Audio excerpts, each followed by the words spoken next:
Kilala mo ba talaga siya? Sino? Ako? Sino, Daddy? Sabihin mo, sino yung hindi natin kilala? Well, ano tayo, ang tinutukoy natin, yung mga magulang, kilala ba nila talaga yung mga anak nila? Oh.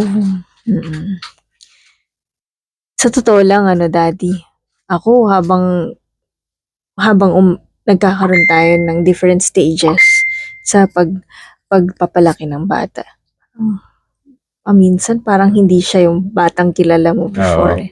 Nag-iiba-iba eh. Nabilis yung transition Oo, eh. parang hindi na siya itong yung dati. And you have to love every new version that you encounter.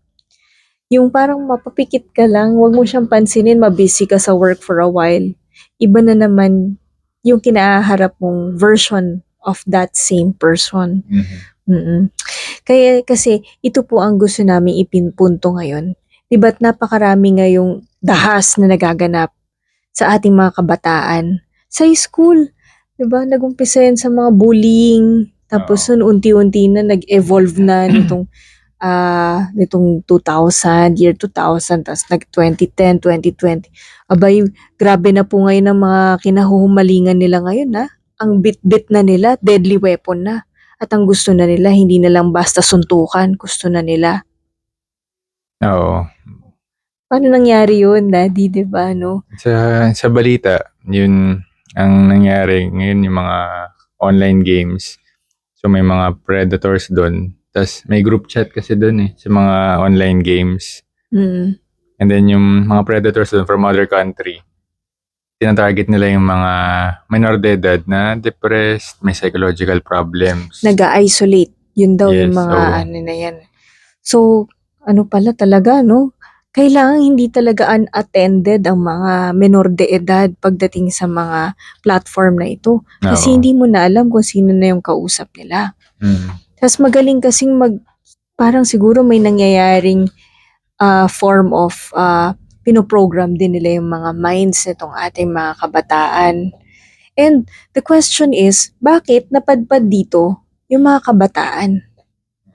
Saka yung question dyan, bakit sila na humaling dun sa mga nag-chat na yun? Or paano sila para silang na-hijack or na-hypnotize?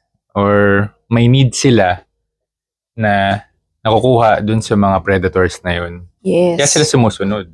Oo. Ito yun, Ikaw ba, kapag masaya ka na doon sa meron ka, kunyari, yung buhay mo is well and fulfilled na, kumpleto na yung feeling mo, maghahanap ka pa ba sa labas ng iba? Oo. Yun yung Hindi point na. dun. Itong kahit nakaharap mo yung anak mo, pero may harap siyang gadget, yung utak niya wala sa'yo. Nasa gadget. Nandun sa kausap niya sa gadget. So, sa tingin ba natin, paano natin mapoprotektahan ang ating mga anak from being groomed into becoming killers or bullies or people who hurt other people? Ano bang nakukuha nila kapag sila ay mananakit? Ikaw, Daddy, ito alam na alam mo. Anong nakukuha ng mga taong nananakit? Dopamine. Alam ko yan. alam na alam ko. Pero, tama. Dopamine. May nakukuha silang dopamine. Yung dopamine po, hit. yun yung parang, yes! Oo. Hormone. Yung parang, ang saya, ang sarap. Fulfillment type of hormone sa utak nila. So, kapag may ting, mag-uumpisa yun sa mga video games eh. Yes, nanalo. Kahit visual lang, pinapatay mo yung laban mo dun, di ba? Dun sa video. Mananalo ka. There's this sense of, yes, ayan, patay ka, ganyan. Ayun. So, sorry, Daddy. Ano nga pala yung gusto mong sabihin na tungkol dito sa mga dopamine hit na to? Continue muna. Sige. Okay. Kasi pagka yung dopamine hit, hindi nila nakukuha within the four walls of their home. Hahanap sila sa iba. And this doesn't include na dahil nandun sila sa loob physically ng bahay nila. Hindi yun nagka-count. Pero yung puso nila, are they fulfilled inside the home? Kilala nyo pa po ba? Tsaka yun din, mami, di ba nga, nag-start talaga sa bahay kasi yun yung foundation eh. Doon nagsimula yung foundation nung pagkatao nung bata hanggang sa maging lumaki siya. Yung kanyang values, beliefs, and practices. Na-adapt niya muna sa bahay. Yes, kasi kapag ka hindi fulfilled tayo sa loob ng bahay, humahanap tayo sa iba. Alright, meron kaming gustong i-share na Bible verse. Ito ay nangyari during the baptism of Jesus in the River Jordan. Alala niyo yan? Luminous Mysteries. So, sabi ni God the Father sa baptism, sige nga, Daddy. So, ang sabi ni God the Father, "This is my beloved Son, in whom I am well pleased." Wow. Take note. Wala pang ginawa si Jesus nito na public miracle. Oo. Hindi pa siya superstar nung time na to. Hindi pa ito nag-start yung kanyang ministry niya. Ito pa lang yung beginning ng kanyang work. Oo. The baptism of Jesus in the River Jordan. What does this mean? Tinuturuan tayo ng Holy Trinity paano mag-parenting the godly way. Diba?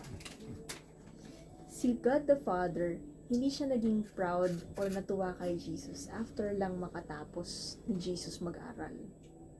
Kaya after niyang magkaroon ng mga honor, or after niyang maging mayaman, or magkaroon ng sports car, or naging mayor, si God the Father, He was there, and He's very happy with His Son, dahil simply because He is His Son.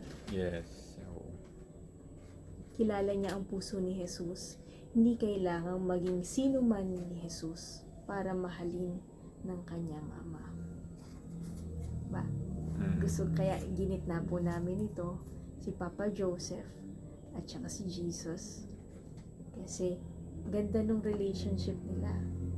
Mahal ni Joseph si Jesus even before yung mga miracles na pinapakita nila in public. He loved Jesus siguro as a father. Siya yung tagalinis ng puwet ni Jesus, tagatahan, siya din yung taga-disiplina. Pagka nasugatan, siya din yung nandun, diba? He loved Jesus when Jesus was still, sabihin na natin, simple. Tayo ba? Anong klaseng magulang tayo? Inaabangan ba natin kung anong klaseng anak kung anong klaseng magiging tao itong anak natin bago natin sila i-affirm or sabihan ng papuri? Bakit ka napaproud sa kanila? Dahil lang ba dun sa mga nakamit niya? O dahil sa mahal mo siya kung sino siya? Kasi kapag yung mga kabataan alam nila na mahal sila ng kanilang magulang, dopamine hit yan. Masaya sila dyan.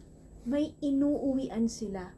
Bakit pa sila magga-gadget kung mas masarap kausap ng kasama nila habang kumakain sila sa pagkainan? No. Or ang tanong mo sa kanya, sino naman yung inaway mo ngayong araw na to? Ano na, pinasa mo na ba yung grades mo? Na mataas na ba yan? Anong usapan ninyo pagdating sa bahay? Ang malupit, nag-uusap pa ba kayo? O kanya-kanya kayo ng hawak ng cellphone pagka nasa hapagkainan? Sinasabi ko hapagkainan, di lang po sa hapagkainan. Pwede rin kasing hindi sa hapagkainan. Pero usually, ang family meetings are during meal times. Yes. Gusto ko pang idadagdag, Daddy. So, yung